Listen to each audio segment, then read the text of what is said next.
He said he was working late, but I saw my own sister in his car. I didn't scream. I didn't run to the window and pound the glass like they do in movies. I just watched. His sedan was parked 2 spaces from the street light, the one that hummed like a tired bee and cut the night into 2 pale triangles. Inside the car, the cabin light drew a soft circle around their faces, his hands on the steering wheel, her hands in her lap. My husband, my sister. Their words were swallowed by the glass, but I could read the shape of them. He leaned closer. She looked down. He reached over. She didn't pull away. The world kept going. A bus sighed at the corner. A dog barked 3 houses over and then apologized to the night. Across the street, our neighbor's porch light blinked twice and went dark. I stood very still by the curtain and let my breath cool against my teeth. People think betrayal sounds like a door slam, a shatter, a scream. It doesn't. It sounds like nothing at all, like the quiet when the fridge stops, and you realize how loud it had been the whole time.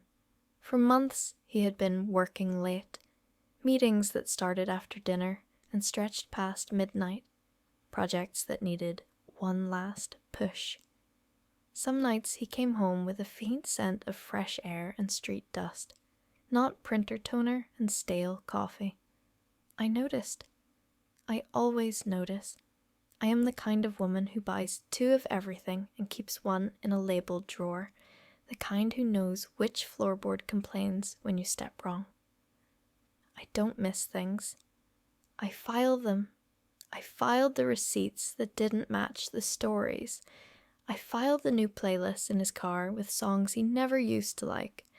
I filed the way his shirt smelled like my sister's rose shampoo when he hugged me hello.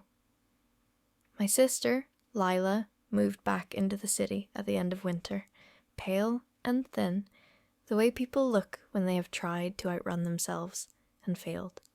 She had left a marriage that drained her and a job that never fit, and returned with 2 suitcases and an apology in every movement. I put spare sheets on the guest bed. I cooked soup. I let her make a mess of my kitchen, flour across the counter like frost, her laughter cautious but real. Lila had always been the bright one, the girl who danced into rooms and bent the air toward her. As kids, I learned to hold the beam steady so she could twirl inside it. I didn't mind. Some people are stars. Others keep the night from falling in on them. When she moved out of our guest room and into a walk-up 2 neighborhoods away, she cried into my shoulder and said, "Don't let me disappear again."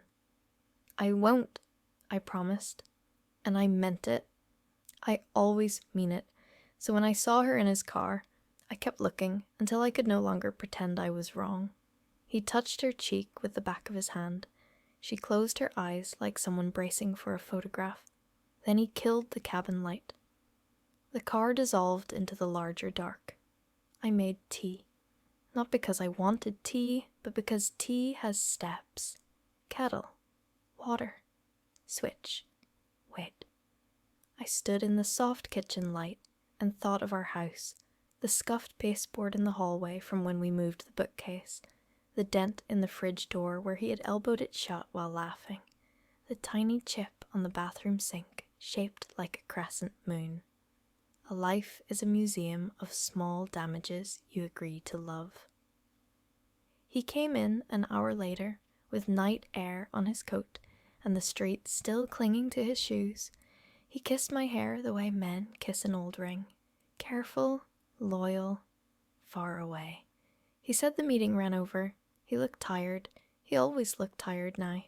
I handed him a mug and watched his hands. He didn't look at mine. "You should sleep," I said. "Yeah," he said. "Long day." He left his mug half full on the counter. There was a lipstick print on the rim that wasn't mine. Rose-colored. Lila's color. I placed the mug under cold water and let the lipstick bloom and slide away, a bruise dissolving. I didn't sleep. Sleep is for people who can afford to forget. If this were another kind of story, I would have thrown him out that night. I would have called my sister and set the world on fire. I would have stood in the street in my robe and yelled loud enough to shake the leaves off the sycamore. But I know my family. I know how we bleed inside where the stains don't show. I know that Lila folds when you push her and runs when you chase her. I know my husband. Knew my husband. He is a man who cannot tolerate silence. He fills it with projects, with plans, with people. He hates the moment after a laugh when the room sighs. He will say anything to stop the sigh. And I know myself. I do not start wars I cannot finish. I plant and I wait. 3 days later, while he was in the shower, I opened the drawer where we kept the things that tethered us to the world. Spare keys, take-out menus, a rubber band ball the size of a grapefruit. Under the rubber bands lay his spare phone. He thought I didn't know he had one. He was wrong. He is the kind of man who believes a secret exists only when no one else is in the room. He forgets that some of us can feel a draft when a window has been cracked. I took the phone onto the back steps and sat with it in my palm, like a bird I might either free or crush.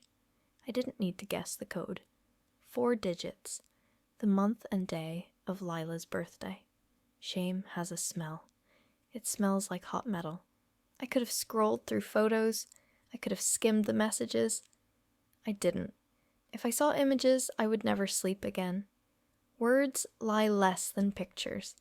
They leave space for air. I read their late-night agreements to be good next time. Their promises to meet only to talk. Her apologies for ruining my life. His apologies for needing her. Sometimes they wrote to each other while I sat beside him, our knees nearly touching, the blue aquarium glow of the TV turning our skin to glass. I could see the timestamps. I could see the minutes between my laughter and their little betrayals clicking by in the corner of the screen. I put the phone back in the drawer, washed my hands, and made the bed so tight you could bounce a coin on it. Order is a kindness you do for yourself when the world won't help.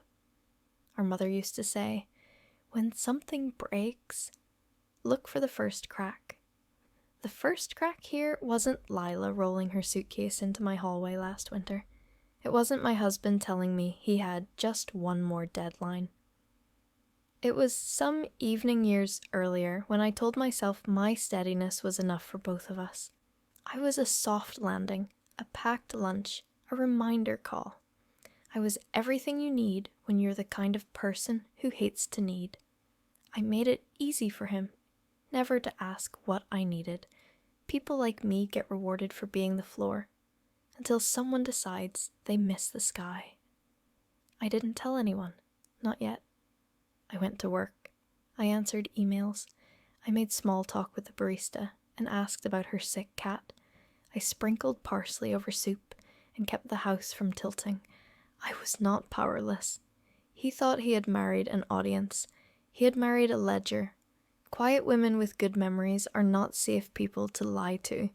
When my father died, he left us a small inheritance, a low building on a side street with 3 tenants and peeling paint. Nothing glamorous, but I'd taken the deed and, over years, turned it into something steady. New windows, tight roofs, good tenants who made the streets safer just by living on it. The rent paid our mortgages when the economy sneezed and everyone else caught cold. When my husband's job was shaky, my building carried us. I never said it out loud. I didn't keep score. I kept receipts. I called our lawyer and said I wanted to move the building into a trust with my name on it alone. No drama, no rush, just paperwork and time. He asked if everything was all right. Just spring cleaning, I said. Paper makes its own weather. I also called my sister's landlord. I asked if the apartment next to hers was still empty. It was. I paid the deposit myself and signed the lease in my name. The landlord asked if I wanted a spare key cut for my sister. Not yet, I said. Soon. Then I waited. When you wait correctly, the world brings you the rest. Their fall wasn't a crash. It was a slow sink, like a chair's leg slowly chewing through an old rug until it hits the floor underneath with a thud you somehow didn't hear coming. He began to forget his stories. He returned from late nights with the wrong coat on 2 times in a row, as if the city had dressed him in a hurry. He started overcompensating, bringing home flowers on Wednesdays, leaving notes on the counter with too many hearts, laughing too loud at jokes that didn't land. Guilt makes people clumsy. And Lila, sweet God, Lila. She avoided my eyes. She edited her sentences as she spoke them, as if crossing out words in the air. She hugged me sideways. She changed her shampoo. Rose went to citrus. Citrus went to nothing. I watched and loved her and didn't forgive either of them yet. Then the world did what it always does. It piled on. Lila's job cut her hours. The rent went up. My husband's project at work dissolved after a client pulled out. He started pacing in the nights, the house a loop he could not escape. He wanted more of everything. More praise, more reassurance, more noise. I gave him less. Sometimes the kindest thing you can do for a drowning man is to stop throwing him anchors. One night he came home before the streetlights. He stood at the sink and stared through the window at nothing. "I'm going to the gym," he said. "They have a late class." He doesn't go to the gym. He has no late class. I nodded as if we were still playing the old game. He left his spare phone in the drawer again, and I opened it again, and I saw a message from Lila that was just an address and a time.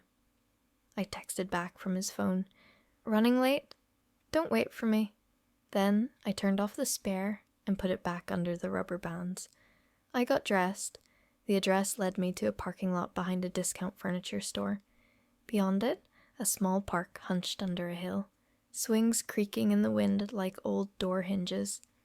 Lila sat on a bench under a burnt-out street lamp, alone. Her shoulders were up around her ears.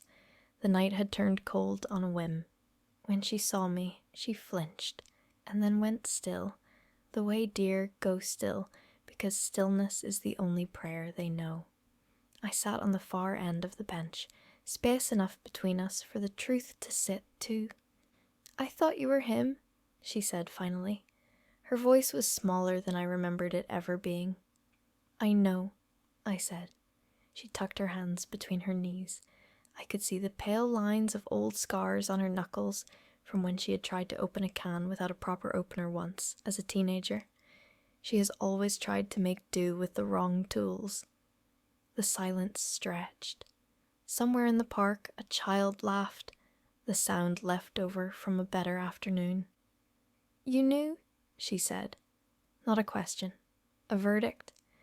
"I saw," I said, and I put 1 and 1 together. The math wasn't hard. "I'm sorry," she said, the words falling out of her as if she'd been holding them too long. "I'm so sorry. I tried to stop every time I said I would." "I'm sorry." Wind moved through the trees like someone opening a drawer full of tissue paper. I looked at her and saw not a thief, but a woman who had been starving, who mistook any offered hand for bread. I saw the way she curled inward when she thought she might be hit by words. I saw the child who always twirled in lights and the adult who couldn't find a switch on her own. I saw my sister, lost inside a mistake. "Did he tell you he would leave me?" I asked. She winced. He told me. He told me he didn't want to hurt you. He told me he was lonely. He told me not to tell you, that it would pass, that it didn't mean—" She ran out of sentence. "He told me a lot of things." "Men who hate silence will always fill it," I said, "even if they have to use you to do it."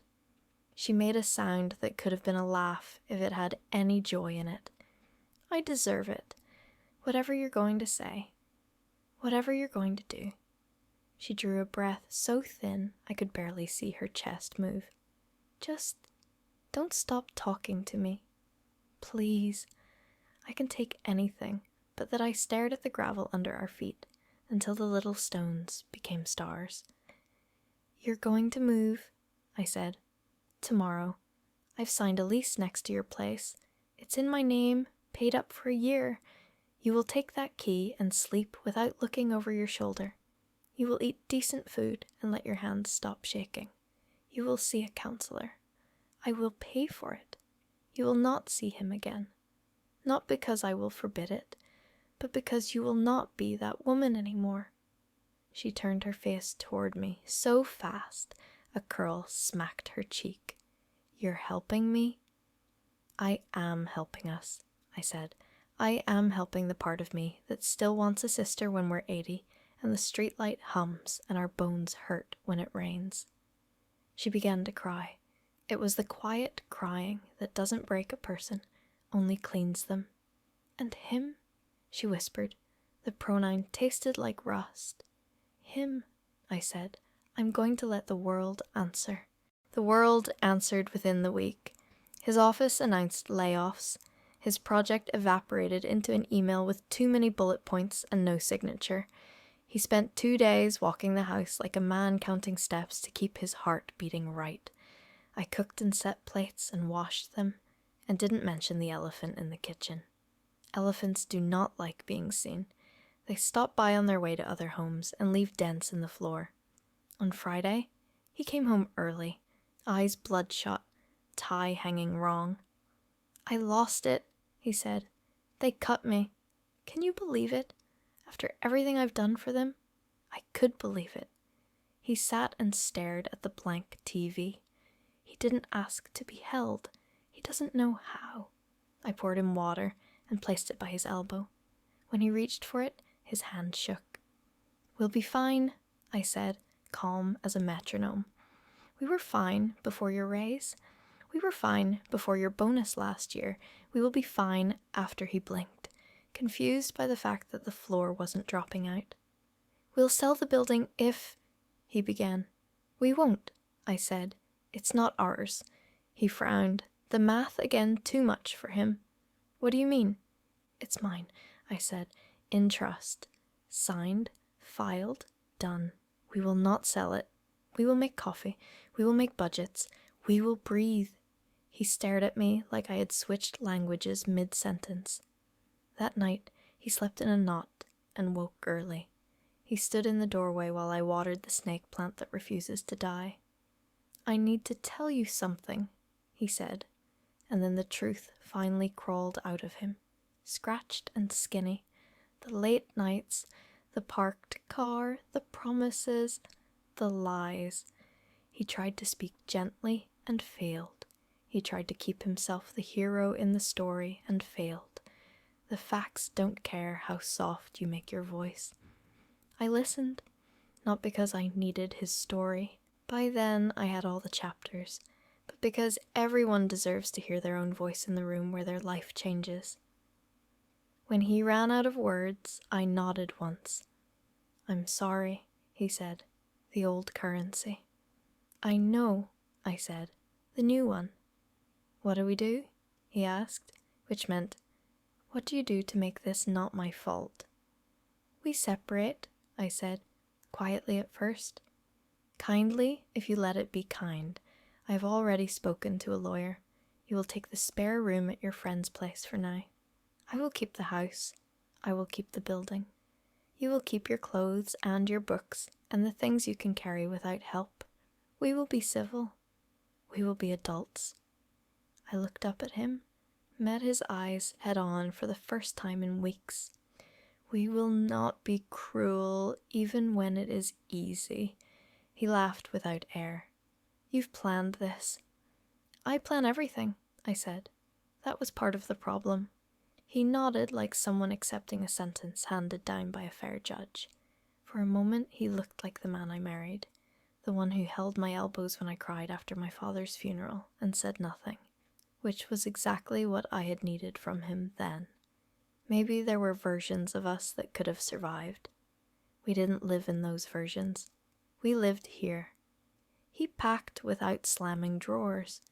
He took his mug from the sink and washed it clean, as if lipstick had never learned his name. When he left, the house sagged for a moment and then stood up straight. Space rearranged itself. the air decided to be mine again. Some people want revenge. They want public apologies and ruined reputations and loud scenes in quiet restaurants. I wanted my sister back. I wanted my life back. I wanted to stop being a floor for other people's feet. Lila moved into the new apartment with 2 towels, a plant, and a box of kitchen things that clanked like inexpensive bells. I stocked her fridge with food that didn't come from a box. I put the counselor's number on a post-it by her kettle, where she would have to touch it to make tea. I left a key to my place on her table and told her I would never lock her out with silence. She nodded, crying again, but less this time. The body learns it can survive its own salt. Days found their shape. I worked, I walked. I sat on our porch in the blue hour and watched the street decide what kind of night it would be. Lila texted me after sessions. Sometimes she sent nothing but a period, a soft end to a hard sentence. I sent back a heart, not a red one, a small, warm one. We learned a new language. My husband, my ex-husband, eventually took a contract out of state. He called once after the papers were signed. "I'm sober," he said, meaning not drunk, but also not intoxicated by the lie of himself anymore. "Good," I said. He asked about Lila without saying her name. I did not answer. Some doors closed so the house can hold heat. The park thawed. The swings stopped sounding like old doors and started sounding like joy again. On a soft evening in early summer, Lila and I sat on that same bench under the now-fixed light. The handyman had replaced the bulb. Small miracles count. "Do you hate me?" she asked. The question had been waiting like a dog by the door. "No," I said. "I don't hate you. I hate the part of you that thinks the only way to be loved is to take what isn't offered. I hate the part of me that let you think that without correcting you."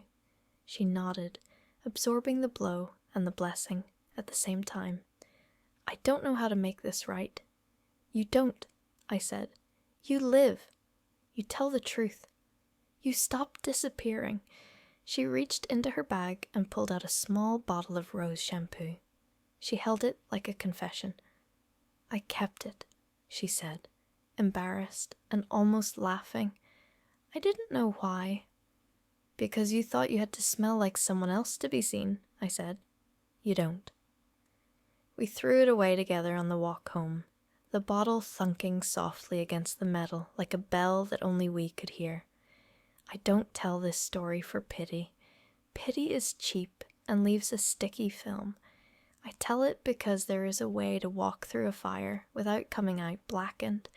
There is a way to be exact and gentle at once, on yourself first, and then, if you can manage it, on the people who forgot how to love you correctly.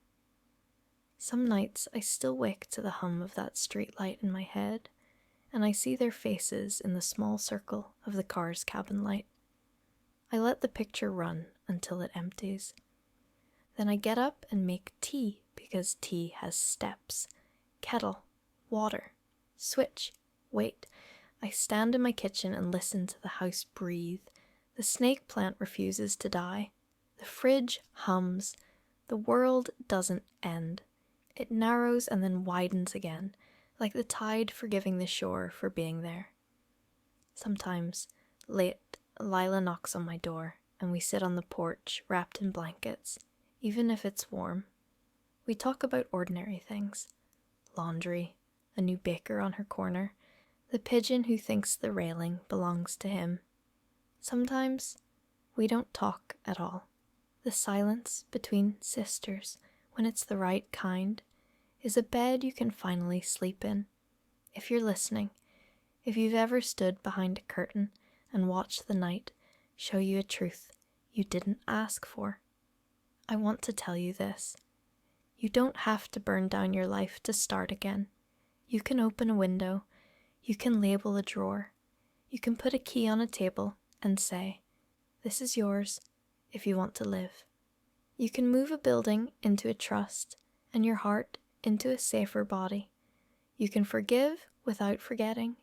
You can stop being the floor and become a door that knows when to close and when to open. The streetlight will still hum. The dog will still apologize to the night. The bus will sigh at the corner like an old friend. One evening, you will hear a laugh that belongs to you leave your own mouth, and it will surprise you with how clean it sounds. And if anyone asks what happened, you can tell them the truth in one line. He said he was working late, but I saw my own sister in his car, and then I chose a different kind of ending.